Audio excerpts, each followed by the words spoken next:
Hi, I'm John Silver and welcome to my new painting video, where today I'll show you how I paint this figurative painting in acrylics on canvas using all sorts of techniques with hints and tips along the way. So let's get painting. Well, first of all, we start off with toning the background. This is with a cadmium orange. I should say that this is a wooden gesso board and not a canvas panel, so it's a wooden gesso board I've made myself. I'll do a video on making those in the future. So starting off just with white and black, knocking in some basic shapes and basic ideas for the composition. Now I'm using the light against dark technique, which is a Rembrandt technique. The top part of the figures are light with a dark background, and the bottom parts of the figures are dark with a light background. I'm going to have another couple of figures over here, and they can be in conversation, discussing what's happening with the other two figures perhaps. The idea of the painting is to basically let the viewer make their own story up about it.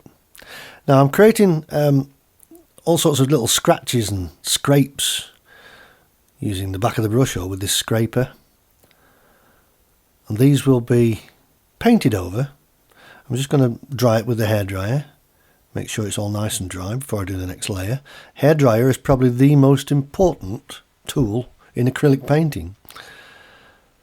So I'm using, this is a cake decoration thing I picked up at a craft store, and just using a sponge and dabbing on some white through them.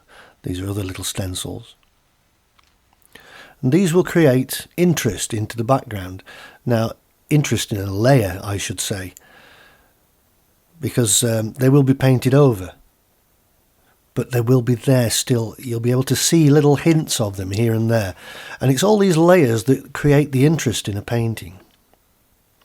So I'm just re-establishing those dark against lights using quite a wishy-washy black there, and I'm blending them down with my finger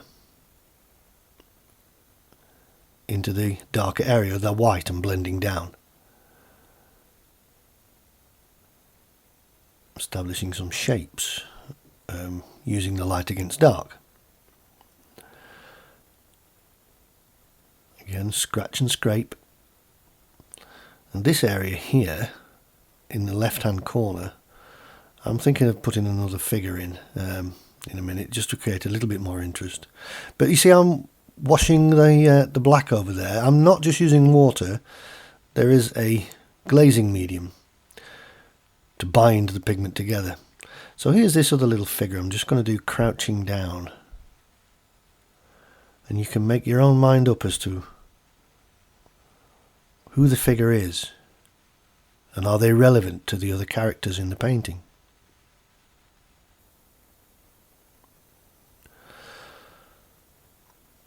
So you see I've put layers on the top of those painting. I'm doing another one now with burnt sienna, but you can still see the imagery beneath it, those stenciled patterns. Now this is a burnt sienna that I've just been placing on in yellow ochre. Now I put these throughout the painting to harmonise the painting. I don't just do them in one area. There's little bits of it everywhere.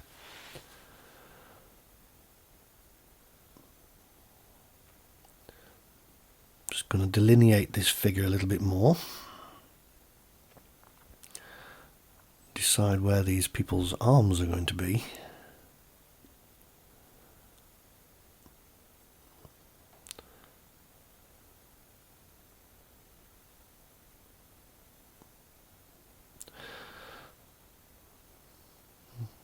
Now am I going to have these people holding hands or just walking side by side? I think they're holding hands.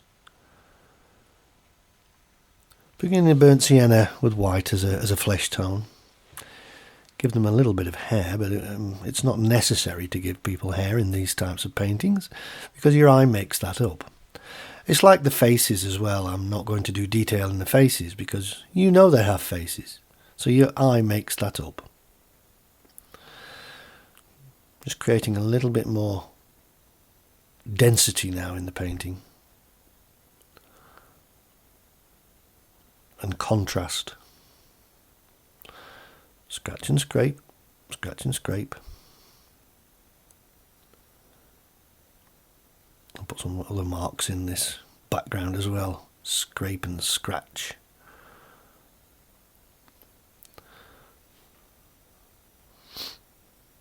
Now I'll change the shape of this dress.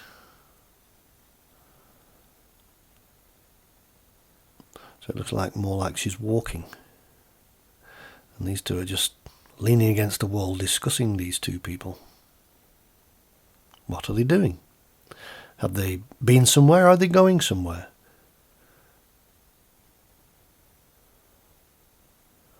That's all up to the viewer. I have my own ideas, but it's not for me to tell you.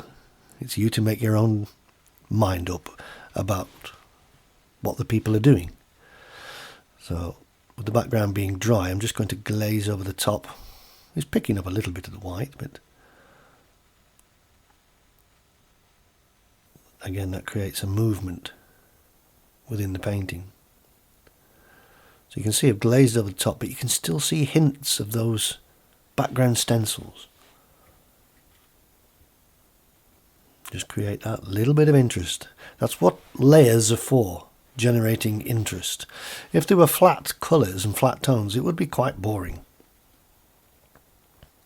So you notice I'm using a big brush here.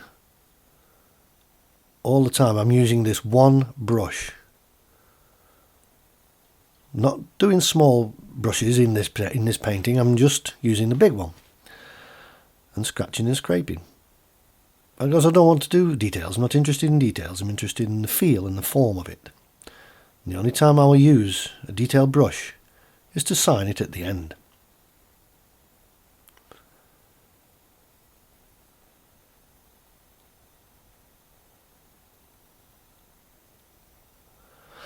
A couple more little highlights, and I might decide to do something with that man on the left. Just to, I might give him a tie and some braces perhaps. Yeah, that'll make him look a bit more. I use my finger a lot, as you can see. Right, let's give him a tie and some braces. Only subtly hinted at.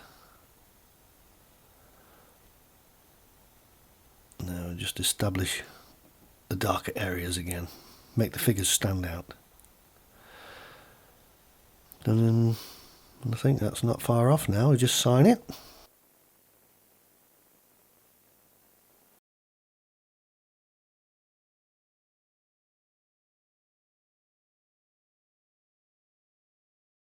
Thank you for watching this video, and I look forward to any comments you might have or any questions I may be able to help you with. In the meantime, I hope to see you on the next painting video.